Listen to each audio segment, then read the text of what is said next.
자, 일단 1부부터 진행해 보도록 하겠습니다. 조경상 팀장님 나오셨습니다. 어서 오세요. 안녕하세요. 네, 안녕하세요. 잘 지내셨어요? 네, 잘 지냈습니다. 제가 사실 지난주에 조경상 팀장이 그 네. 엔비디아 이야기를 해주시면서 이번 핵심은 클라우드다라고 말씀하셨는데 네. 제가 오늘 그 관련된 내용을 확인했거든요. 네. 진짜더라고요. 네. 이들이 지금 밀고 있는 건 클라우드더라고. 네. 진짜 깜짝 놀랐습니다. 관계자분을 만나서 좀 얘기를 들었는데 실제로 지금 엔비디아가 밀고 있는 건 클라우드라는 얘기를 듣고 조경상 팀장이 한 주 전에 이미 그걸 다 간파하셨는데 대단하십니다 정말. 자, 정말 들을 말이 많은 조경상 팀장님 과연 오늘은 어떤 내용일까요? 네. 그 지난주 금요일 날 도이체방크부터 시작해서 네. 제가 예전에 저희 시작할 때 크레딧 스위스 얘기 네네. 나오면서 제가 그랬죠. 우리나라 국내 주식 하시는 분들 좀 싫어하시는 다른 은행. 네네. 그게 도이체방크였거든요. 맞아요. 네. 말이 많았잖아요. 네. 옛날에 도이체방크를 좀 약간 우려를 했었는데 그게 이제 가만히 있다가 갑자기 CDS 프리미엄이 올라가면서 좀 혼란을 좀 줬던 부분들이 있었고, 그러다가 또 월요일 날 주말에 또 다 웬만한 것도 이제 SVB나 이런 거 이제 인수가 확정되면서 네네. 좀 괜찮아졌잖아요. 네. 그러다 보니까 반대로 이제 기술주가 하락을 했던 날들이 좀 이어졌었는데요. 지난 간밤 미국 시장은 저는 이제 일단 차익 매물 출혈 가능성을 좀 높게 보고요. 대부분 이제 시황을 이제 발표하거나 방송하는 부분들도 차익 매물 출혈 가능성을 많이 높게 봤고요. 은행 위기로 인해서 국채 금리가 가파르게 하락했었잖아요. 네네. 그 반대급부로 이제 기술주가 상승했었던 부분들이 네네. 있었고, 거기에 대한 되돌림이 있었던 거죠. 특히 은행 위기 어느 정도 일단락된 것 같다라고 하니까 국채 금리가 다시 좀 올라왔잖아요. 그러면서 이제 기술주가 하락을 했고, 반도체 섹터하고 이제 빅테크 기업들의 조정이 좀 있었던 걸로 볼 수가 있을 것 같고요. 결국에 그러면 이거는 은행 위기가 좀 어느 정도 심리적으로 완화됐기 때문에 나타난 현상이다라고 볼 수 있는 것 같습니다. 네. 또 하나의 특징이 좀 어떤 것들이 있었냐면, 월요일하고 화요일날 좀 보면은 유가가 하락했다가 움직였던 부분들이 있잖아요. 네네. 그러니까 화석에너지 기업들이 올랐던 거 하고요. 경기 방어주적 성격을 가지고 있는 음식료 기업들이 올랐던 부분들. 월요일 같은 경우에는 통신주 이런 네. 것들이 올랐던 것들을 보면은 은행 위기로 인해서 네. 또는 이제 그동안 제가 항상 3% 나와서 말씀드렸을 때 지표가 좋게 나오는 것 같지만 내용들 하나하나를 보면은 상당히 좀 혼란스러운 상황이다. 그래서 경기는 조금씩 좀 내려가고 있는, 완화되어 가고 있는 분위기로 가지 않을까라고 했는데, 경기 방어주에 대한 이제 매수세가 들어오거나 하는 부분들이 네. 좀 발견이 됐었습니다. 아마 이제 앞으로는 기업들이 이제 실적 발표를 좀 앞두게 되잖아요. 네네. 그러니까 그런 것들도 확인하고 싶은 심리도 있었기 때문에 기술주들은 차익 실현들이 좀 같이 나왔을 수도 있다. 이런 생각을 좀 해봤습니다. 그러면요, 사실 은행 위기가 좀 완화된다면 경기 방어주에 대한 매수 심리는 적어야 될 것 같은데 완화되는 과정에 경기 방어주들의 매수 심리가 자극된 거예요? 이게 여러 좀 가지 시차가 있어요? 기술주를 팔아놓고 네, 그동안 오르지 않았던 대로 갔을 수도 있을 거고요. 네네. 그럼 방어주나 이런 데들은 올해 들어와서 보면은 오히려 기술주의 퍼포먼스가 더 좋았기 때문에 네네. 그런 부분들도 있고, 그 다음에 아무리 은행 위기가 좀 어느 정도 해소가 됐다 하더라도 우리 심리는 항상 어딘가에 깔려 있어요. 또 뭐가 있겠지. 네네. 뭐 그거에 대한 얘기를 좀 이따 해드릴 건데 예. 또 뭐가 있겠지라고 생각하거든요. 한번 이렇게 좀 사건이 발생하게 되면.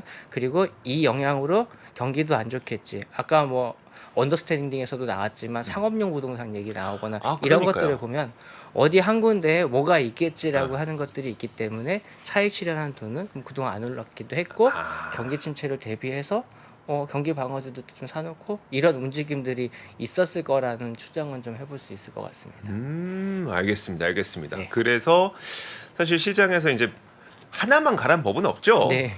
사실 하나만 가란 법은 없는데 우리 마음속으로는 하나만 갔으면 좋겠다는 마음이 있고. 네.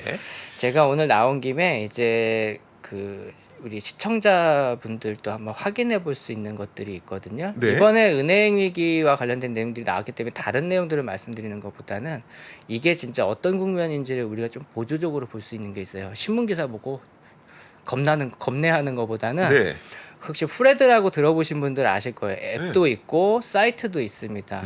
거기에서 검색창에서 토탈 에셋이라고 치게 되면 네. 연준의 총자산 규모, 즉 대차대조표를 다 합쳐놓은 걸 총자산이라고 하는데 이게 미국 시간 기준으로 수요일자로 단위로 해서 일주일 단위로 게시가 됩니다. 그럼 오늘 밤에 한 번 더 나오겠네요. 아마 내일 정도쯤이면 아, 확인할 그쵸. 수 있지 네네. 않을까 싶은데 지금 이걸 왜 말씀드리냐면 왜 총자산을 말씀드리냐면 우리가 매체에서 많이 들었지만 다시 한번 설명을 드리면 연준이 은행 위기를 좀 완화시켜주는 방법으로 네. 그러니까 돈이 현금이 부족하니까 현금을 빌려주는 방식이잖아요. 네. 이걸 재할인 창구나 아니면 BTFP라고 하는 방법을 쓰는 건데 이게 어떤 거냐면 은행은 갖고 있는 게 현금은 없지만 채권을 많이 갖고 있는 상황이잖아요. 그렇죠. 대부분.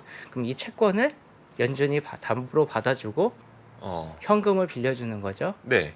그리고 거기에 대한 이자를 연준이 받아가는 방식인 건데 네네. 그럼 연준은 쉽게 말씀드리면 은행한테 채권을 받아서 돈을 빌려줬으니까 내 대차대조표에는 네. 채권이 부채로 들어와요. 돌려줘야 될 돈으로. 네네. 그 다음에는 은행한테 돈을 빌려줘도 됐으니까 대출채권 받아야 될 돈으로 이 두 가지가 붙기 때문에 네네. 이렇게 돼 있었던 대차대조표가 네. 두 개가 붙으니까 늘어나게 되잖아요. 네네. 그럼 총 자산 규모가 늘어나기 때문에 어. 지금은 이제 연준이 사실 우리가 알고 있는 걸로는 양적 긴축을 하고 있는 상황이면은 대차대조표 사이즈가 그러니까 연준이 다이어트를 하고 있는 그렇죠. 기간이었는데 네. 이게 뚱뚱해졌다라는 거는 네. 지금 일어난 이슈는 은행 위기밖에 없잖아요. 그렇죠. 결국엔 이것과 관련된 거래 때문에 네. 뚱뚱해졌다라고 볼 수 있는 거니까 그걸 측정해 볼 수가 있는 건데요. 이제 지난 일주일 사이 건 아직 안 나왔고 그 전에 두 주 거를 보면은 네. 가파르기 이 기울기가 네. 약간 옆으로 좀 완만해졌어요. 아. 이 기울기가 완만해진 게 이번에 확인한 게 또 옆으로 누워서 더 완만해졌느냐라고 아. 하면 어느 정도는 일단락 되고 있는 거고 네네. 그게 아니면 다시 가파르게 올라가는 있으면. 거고요. 이걸 뉴스에서도 알 수 있겠다라고 생각하지만 특히 이제 BTFP 같은 경우에는요 거래 상대방을 공개하지 않아요. 않기로 했어요. 거래 상대방을 어떤 은행한테 돈을 빌려줬다라고 공개를 안 한다고요. 네네. 그러니까 언론에 안 나올 수도 있는 거예요. 아, 왜냐면 빌려줬다고 하면 얘 문제 있구나라고 네, 생각하니까 맞아요. 네. 네네. 네. 공개 안 해야죠. 네, 재할인 창구 같은 경우는 공개를 합니다. 네네. 하게끔 되어 있는데 네. 그렇게 재할인 창구 같은 경우 감소를 했다고 하더라고요. 언론들을 통해서 보면. 그런데 BTFP 같은 경우 더 늘어났거든요. 이런 네. 걸 보면은 그러면은 우리가 뉴스에서 굳이 확인하지 않아도 미리 좀 이런 것들을 어떤 거래가 일어나는지 좀 볼 수 있기 때문에 그런 부분들을 좀 우리가 참고를 하면 되고 전문가적인 시각에서 세부 항목을 보면서까지 따지는 게 아니라 네네. 이 기울기로만 보더라도 분위기가 어떠한 정서로 가고 있는지를 조금 확인할 수 있는 것 같고요. 혹시 놓치신 분들을 위해서 다시 한번 정리할게요. 인터넷에 프레드를 검색을 네, 해서 프레드. 거기에서 이제 토탈 에셋을 네. 검색하시면 연준의 총 자산 규모가 나오는데 네, 맞습니다. 이게 만약에 급하게 늘어난다. 그 네. 말은 뭔가 돈이 부족한 은행들이 돈을 많이 빌리기 시작했다는 그렇죠. 거기 때문에 채권을 부정적인 주고. 거고. 네. 네. 반대로 이게 지금 늘어나는 기울기가 지금 좀 줄어들고 있다. 좀 네. 평평해지고 있다. 그러면 은행들도 이제 어느 정도 봉합됐다. 이렇게 보면 된다. 되고 있는 것 같다라고 볼 수 있기 때문에 그런 부분들을 좀 확인해 보시면 될 것 같고 어제 이제 간방에 이제 마이클 바 부의장이 이제 국회에서 증언을 했는데 사실 어떻게 보면 쉽게 말씀드리면 좀 원론적인 수준의 얘기만 있었던 거고요. 네네. 우리가 다 알고 있는 얘기 어떠한 이유 때문에 SBV가 파산했는지 뭐 이런 것들이 오고 갔고 연준이 잘못한 게 있냐, 뭐 제도가 어떠냐 이런 부분들의 얘기였기 때문에 뭔가 좀 중요한 내용이 있었으면 제가 자세하게 말씀을 드리려고 했는데 이 부분을 생략하고 제가 네. 대신 이걸로 주제를 좀 바꿔서 말씀을 드렸습니다. 알겠습니다. 자, 그러면 그 다음 이야기는 어떻게 될까요? 오늘 낮에 있었던 건데 블룸버그에서 이제 다음 미국에서 파산할 수 있는 금융기관은 찰스 슈왑이라는 기사가 나왔었어. 찰스 슈왑이요? 네.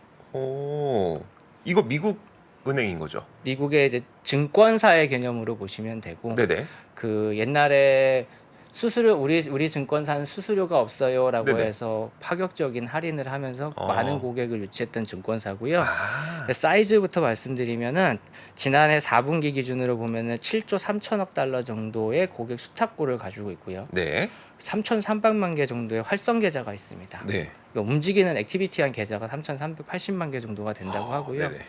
그리고 우리 그 401k 우리로 치면 뭐 DC라든지 연금. 퇴직연금이라든지 네네. 아니면 개인형 IRP라든지 이런 것들과 관련 유사한 제도에 240만 명의 퇴직 플랜 가입자를 보유하고 있고요. 또 은행 어카운트, 은행 업무도 한 170만 개의 계좌. 다른 상업은행보다는 좀 약하긴 하지만 170만 개 은행 계좌를 보유한 초대형 은행인데 얘네 수익 구조 쉽게 말씀드리면 이런 겁니다. 나 주식하려고 돈을 넣어놨어요. 네. 그러면 아무것도 안 사면 우리 예탁금이라고 하는 돈이 그냥 굴러다니고 있잖아요. 네네. 고객한테는 낮은 이자를 주고 어. 그 돈을 가지고 다른 수익 활동을 증권사가 하면서 수익을 창출해내는 아, 그러니까 이게 기업입니다. 증권사인데 원래 증권사라면 네. 거래 수수료를 받아야 되지만 네. 이들도 이제 많은 모집을 하기 위해서 수수료를 안 받기로 했고. 네, 파격적으로 했고 그러면- 완전 영어는 아니고 조건들이 있긴 한데 네네. 일단 액면적으로 광고를 했을 때는 맨 어. 처음에는 우리는 수수료 없습니다. 근데 어쨌든 거래만으로는 돈을 벌 길이 되게 적어진 거니까 네. 수탁고, 그러니까 사람들이 나 이제 주식 거래 하려고 맡겨놓은 돈 네. 이것 갖고 뭔가 수익 네, 활동을 했다는 맞습니다. 거죠. 예. 다른 걸로 수익 활동해서 돈을 벌고 그럼 그렇게 하면서 회사가 커지다 보니까 나중에는 이제 여기에 자문 서비스라든지 아. 또는 주식하실 때 내 돈만 가지고 하시는 분들 없잖아요. 네네. 내가 번 돈 갖고 빌려주기도 하고 고객들이 맡겨놓은 돈 가지고 이제 네. 대출하는데 재원으로도 활용해주고 뭐 이런 식으로 하면서 수익 활동을 하면서 성장을 하게 된 회사고요. 뭐 쉽게 말씀드리면 미국에서 상당히 규모가 큰 금융기관이고 증권사로서는 가장 크다라고 봐도 될 것 같아요.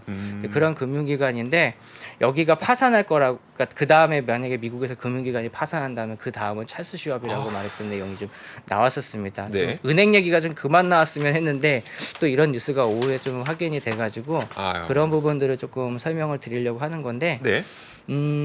얘네가 그러니까 블룸버그나 이런 기사에서 문제를 삼았던 거는 이런 겁니다. 얘네들도 고객이 맡긴 돈 가지고 운용을 하잖아요. 네. 자기 돈도 운용을 하잖아요. 재작년 재무제표에 예를 들어서 100이라고 하는 네. 매도 가능 증권으로 되어 있던 게 있었어요. 네네. 100만큼. 네. 근데 그 중에 50이 이번 재무제표에는 만기 보유 증권으로 빠져 있는 거예요. 그게 무슨 의미예요? 조금만 쉽게 설명해 주시겠어요?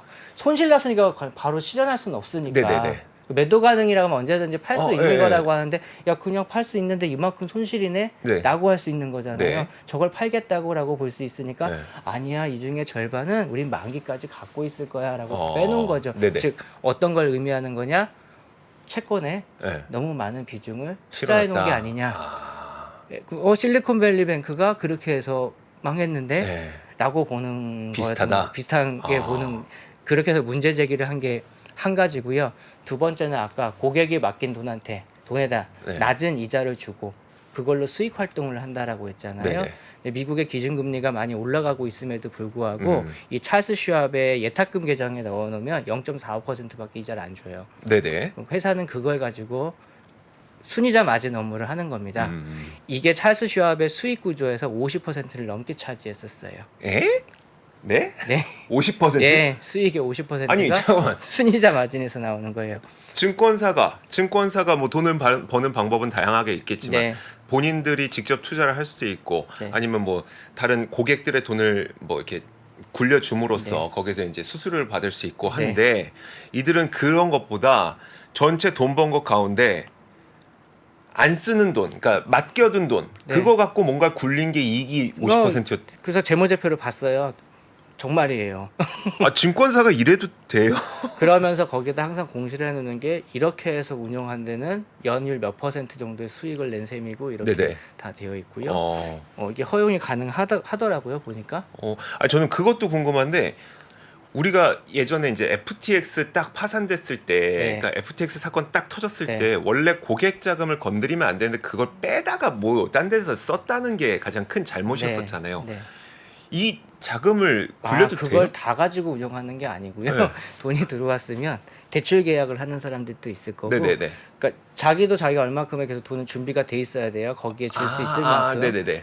그 범위 그 내에서 이제 수익 외에? 활동을 하는데 그 아. 순이자 마진이 수익의 한 50, 그러니까 매출의 한 51% 정도를 차지하더라고요. 다 합쳐 보면은 재무제표에서 저도 확인한 내용입니다. 네. 상당히 높더라고요, 이 부분이. 와. 그러면서 예전에 저금리 시대 때 네네. 하고요. 그리고 좀 파격적인 사업 구조 중에 하나였기 때문에 2000년대 초반 같은 경우에 찰스 슈왑에 대한 비즈니스 구조를 국내 증권사들도 상당히 관심을 많이 가졌었어요. 그랬던 금융기관인데 그러니까 아까 다시 돌아와서 말씀드리면 이게 이자가 낮으니까요. 네네. 어디로 가겠습니까? 높은 데로 가려고 하겠죠. 네네. 특히 머니마켓 펀드라든지 이런 네. 데로 가면은 얘네들은 이쪽에서 나오는 비즈니스 수익이 네. 감소할 수밖에는 없는 구조잖아요. 네네. 그러니까 이런 부분들은 어느 정도 이제 4분기 재무제표 뭐 모건스턴이나 JP 모건이나 뱅크 오브 아메리카 그리고 찰스 슈왑을 비교해 봤을 때 JP 모건이나 이런 데는 예상치를 그러니까 뛰어넘었잖아요. 네네. 근데 찰스 슈왑 같은 경우에는 4분기 실적 발표 때 예상을 하회했거든요. 그러니까 이런 부분들을 좀 집요하게 물어봤던 언론 내용들을 좀 확인해 보니까 고객들의 돈이 약간 무가 있었다라는 거죠. 4분기 때 이 금리 때문에 이제 그러면 수익 활동할 수 있는 부분도 좀 다소 제한적이지 않겠느냐라고 해서 블룸버그에서는 이런 부분들을 지적하면서 이제 그 찰스 슈왑이 좀 이제 위기에 있는 게 아니냐 이렇게 좀 돼 있었고요. 요거는 그럼 좀 우리가 봤던 거랑 다른 거예요. 아까 뭐 상업용 부동산 얘기 네네. 나왔었고 막 했었잖아요. 네. 그런 거하고는 조금 다른 개념이고 그래서 확인해 보려고 찰스 슈왑의 IR 홈페이지를 가보면요, 거의 뭐 리얼타임에 좀 가깝게끔 고객들의 계좌가 움직이는 현황이라든지 네. 자산이 고객들이 맡긴 자산들의 규모의 변화라든지 이런 것들이 좀 이렇게 좀 잘 정리가 돼 있거든요. 그런 것들을 봤을 때 눈에 띄는 특이한 움직임은 솔직히 좀 없었고요. 네. 그 다음에 여기서 좀 우려하는 건 뭐냐면 돈을 맡겼다가 고객이 인출을 요청을 했을 때 못 주면 어떡하나라는 거잖아요. 네. 아까도 말씀했죠. 고객 돈 가지고 이렇게 운용을 한다는데 그쵸. 고객 달라고 하면 어떡하냐는데 제가 그래서 뱅크 오브 아메리카하고도 비교를 해봤거든요. 네. 그러니까 얘네들이 가지고 있는 이제 현금이나 자산들 있잖아요. 그러면 전체 자산 대비해서 뱅크 오브 아메리카도 캐시가 10%. 네. 그리고 이제 매도 가능, 그러니까 단기 채권이나 이렇게 해서 매도 가능한 증권으로 하면 20% 정도로 준비하고 있더라고요. 그 정도는 고객이 언제든 돈을 돌려달라고 해도 줄 수 있다. 네, 그러니까 찰스 슈왑도 마찬가지로 20%는 그렇게 준비가 돼 있어요. 네네. 그러면 찰스 슈왑에서 이제 이러한 상황에서 좀 답변했던 것 중에 충분히 대응할 만한 유동성은 있다라는 부분은 사실 좀 맞는 부분이라서 이게 좀 정말 언론에서 나와 있던 것처럼 좀 안 좋은 방향으로 갈 건지 하는 예단은 저는 좀 금물이라고 생각이 되고 제가 이해를 잘 못한 건지 모르겠는데 일단 좀 특이하다는 거는 알겠어요. 그러니까 증권사, 그러니까 고객들이 맡겨놓은 돈에 지급해야 될 만큼의 돈을 제외하고 네. 법적인 선 내에서 그 돈을 운용한 건 맞는데 그럼 그 운용했던 상품은 뭐였는지는 채권들도 있고요. 네네. 뭐 거기 보면은 보통 증권의 형태로 되어 있기 때문에 네네. 뭐 매도 구체적인 것들은 안 나와 있지만 그 얘네들 비즈니스 설명을 하면은 이렇게 써 있어요. 어떤 네. 거냐? 주식이나 이런 게 수익증권 형태로 투자를 할 수도 있고 운용을 할 수도 있고 그 다음에 채권도 있고 여러 가지들을 투자를 할 수 있어요. 운용을 할 수 있습니다. 그럼 그 우리가 SVB는 채권이 너무 많았기 때문이다. 네, 그리고 얘네들도 채권이 좀 많았던 것 같더라고요. 매도 가능 증권이라고 하면 주식이나 여러 가지를 의미하지만 네네. 만기 보유 증권이면은 보통 거의 이제 그렇죠. 장기 채권을 의미하는 형태이기 때문에. 네네. 근데 아까도 말씀드렸지만 2021년 재무제표에 있던 매도 가능 증권의 절반이 네. 만기 보유 증권으로 그 어마운트가 움직인 거거든요. 네네. 그러면 대부분 다 채권이라고 추정할 수 있죠. 그러니까 이들도 거기에서 좀 문제가 생길 수 있다고 블룸버그는 지적을 했는데 네, 실제로 재무제표 보니까 뭐 뱅크 오브 아메리카나 막 이런 애들도 준비되어 있는 캐시 자산이 전체 자산이라고 보는 부분에서 한 10% 정도씩 그리고 단기 증권 이런 것들로 해보면은 현금 등가로 되는 단기 증권 보면은 20%까지 그러면 이거 찰스 슈왑도 그 정도는 되어 있는 것 같더라고요. 그래서 찰스 슈왑도 한 20% 정도는 고객들이 달라고 하면 언제든 줄 수 있는 네, 캐시나 현금과 비슷한 처분하면서 손실 없이도 줄 수 있는 형태는 것들이 되어 있는 있더라. 것 같더라고요. 그럼 블룸버그는 왜 그랬을까요? 모르겠습니다. 그래서 저도 좀 이제 뭐 4분기 때 다른 금융주하고 다른 방향으로 좀 갔었고 네. 뭐 주가도 3월 들어와서 한 25% 떨어졌을 거예요. 그러니까 그런 부분들 가지고 지적을 했던 것 같고요. 얘네 이 찰스 슈왑은 지금까지 그럼 얘기가 나오는 상업용 부동산이나 이런 거하고는 관련성보다는 네. 고객의 돈이 음. 이동하면 이 수익 구조를 좀 다칠 수 있으니까 그런 부분들을 우려하지 않았나 싶습니다. 실제로 개인적으로 봤을 때는 미국 상업용 부동산이 문제가 생긴다라고 했을 때는 지난주 금요일 날 문제가 됐던 도이체방크가 네네. 조금 이제 얘기가 나올 수도 있는 것 같다라는 생각도 좀 했습니다. 알겠습니다. 은행은 네. 여기까지 이렇게 좀 정리를 좀 해드리고 그러니까 찰스 슈왑이 이제 그 기사가 나와서 좀 두려울 수도 있겠지만 그 네. 정도까지는 아닌 것 아닌 것 같다는 걸 같습니다. 네. 재무제표를 통해서 확인하셨고, 자 그러면 앞으로는 좀 어떻게 될 것 같으세요? 좀 이제 이번 주는 시장 방향을 어떻게 갈 거냐라고 보기가 좀 쉽지는 않은 것 같더라고요. 네. 그냥 그래도 패턴을 보면은 기술주는 하락했고 음. 오늘 다시 지금 이제 시간 외에서는 오르고 있지만 그 다음에 뭐 경기 방어주 쪽으로 움직였던 움직이 아까 말씀드린 대로 무브먼트가 좀 있었는데 앞으로의 방향을 좀 보려고 했을 때 뭐 은행에 대한 이슈 아까 그럼 왜 그렇게 됐냐라고 했을 때 뭐 뭔가 좀 더 있지 않겠냐 뭐 네네. 사람의 심리가 그런 거니까 그런 부분들을 말씀을 좀 드렸던 건데 제가 이런 부분들 그러니까 어디를 봐야 될지 어떻게 해야 될지 정말 좀 이번 주는 좀 힘들었거든요. 왜냐하면 이제 PC도 나오고 뭐 네네. 이러니까 그래서 이런 상황에서는 어떻게 시장을 좀 봐야 되나 하면서 좀 마음을 다잡았던 게 마이크론 테크놀로지 실적 발표에서 좀 의미를 좀 찾아봤어요. 그래요? 네. 안 좋게 나온 거죠. 그쵸. 네, 사상 최대의 적자. 네. 그리고 이제 컨퍼런스 콜 스크립트들을 좀 읽어봤거든요. 읽어봤는데 이제 원래 얘네가 메모리 반도체니까요. 메모리 업황이 워낙 안 좋았잖아요. 그리고 재고도 삼각을 하다 보니까 너무 안 좋았다. 네. 근데 앞으로는 좋을 거야. 왜? AI가 발전하면 데이터 센터의 메모리들이 업그레이드가 돼야 되거나 이런 부분들인데 우리 DDR5 그러니까 차세대 메모리 네네. 잘 준비되고 있고 이런 수요가 조금씩은 있는 것 같고 메모리를 제외하면 2분기가 저점을 좀 찍은 것 같아라고 말을 한 거죠. 네. 이거 3월 달에 발표한 거니까 그러면은 분기가 끝나고 나서 또 시간이 일정 부분 흘러갔잖아요. 네. 거기에 대한 영업 활동 결과를 말하는 것 같기 때문에 음. 오히려 시장에서는 실적 발표를 했음에도 불구하고 하락하지 않고 맞아요. 좀 앞으로를 좀 보는 부분들이 좀 생겼는데 뭐 반도체에서 이런 게 좋다 저런 게 좋다 이런 얘기를 드리려고 하는 게 아니라 그러니까 하다못해 기업들도 네. 앞으로 뭐가 좋은지 어디로 가야 되는지 지향점이 어딘지를 아.